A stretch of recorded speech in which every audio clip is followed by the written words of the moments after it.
Sidang kasus dugaan pemukulan anak polisi oleh guru Supriyani kembali digelar di Pengadilan Andoolo, Konawe Selatan, Sulawesi Tenggara.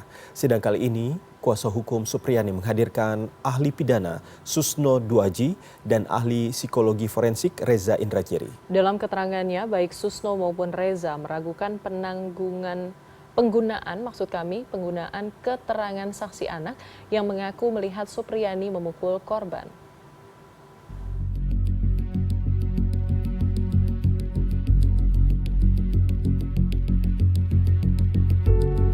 Sidang kasus dugaan pemukulan anak polisi oleh guru Supriyani kembali digelar di Pengadilan Andoolo, Konawe Selatan, Sulawesi Tenggara, Senin 4 November 2024. Kuasa hukum Supriyani menghadirkan dua saksi ahli dalam persidangan. Kedua saksi ahli dihadirkan secara virtual. Komisaris Jenderal Purnawirawan Susno Duaji dihadirkan sebagai saksi ahli pidana. Dalam keterangannya, Susno Duaji menjelaskan bahwa dalam hukum pidana, anak tidak dapat diambil sumpahnya dan tidak dapat dijadikan sebagai saksi. Anak hanya dapat diambil keterangannya untuk dijadikan tambahan pertimbangan. Keterangan anak itu bukan keterangan saksi. Keterangan anak itu manakala persesuaian, itu anak itu kan tidak disumpah, bisa sebagai tambahan, tapi itu bukanlah alat bukti. Keterangan anak itu bukan alat bukti. Selain Susno Duaji, kuasa hukum Supriyani juga menghadirkan Reza Indragiri Amril sebagai saksi ahli psikologi forensik. Reza meragukan kebenaran keterangan dua saksi anak yang identik secara redaksional, sebagaimana termuat dalam berita acara pemeriksaan penyidik polisi.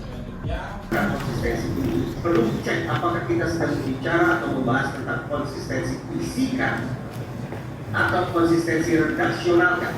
Saya ulangi, ketika konsistensi itu tampak pada isi antar keterangan saksi, itu berkualitas.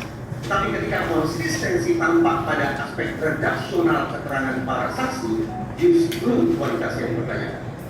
Sebabnya di alasan menurut saya untuk cenderung mengatakan bahwa ketika keterangan beberapa saksi ternyata memiliki konsistensi secara redaksional, bukan konsistensi substansial, maka justru saya pertanyakan kualitas. Menanggapi keterangan dua saksi ahli, kuasa hukum Supriyani Andri Darmawan berharap Supriyani diputuskan bebas oleh majelis hakim. Bahwa ini tadi banyak prosedur yang salah, kemudian untuk menentukan suatu pidana itu tidak cuma berdasarkan formil saja, misalnya melihat berkas, tapi juga material khususnya terkait keterangan-keterangan saksi disesuaikan dengan alat bukti yang lain kan. Nah, Pak Susno kan sudah menjelaskan tadi bahwa keterangan anak itu tidak bisa dijadikan sebagai alat bukti. Selain menghadirkan dua saksi ahli, tim kuasa hukum Supriyani juga menghadirkan saksi Kepala Desa Wonwaraya, Rokimin. Dalam kesaksiannya, Rokimin menyebutkan adanya permintaan sejumlah uang dari petugas polisi untuk menunda kasus dan penangguhan penahanan.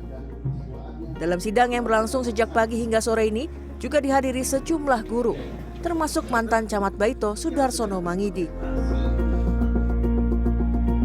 Supriyani, sang guru honorer, sempat dipenjara selama sepekan lantaran dituduh menganiaya murid yang merupakan anak polisi.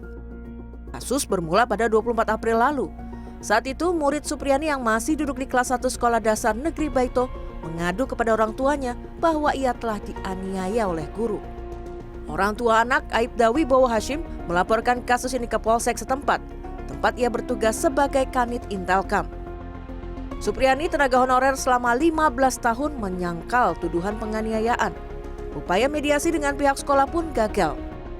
Sementara Aibda Wibowo mengaku melaporkan Supriyani untuk mencari keadilan. Zainal Ishak, Konawe Selatan, Sulawesi Tenggara.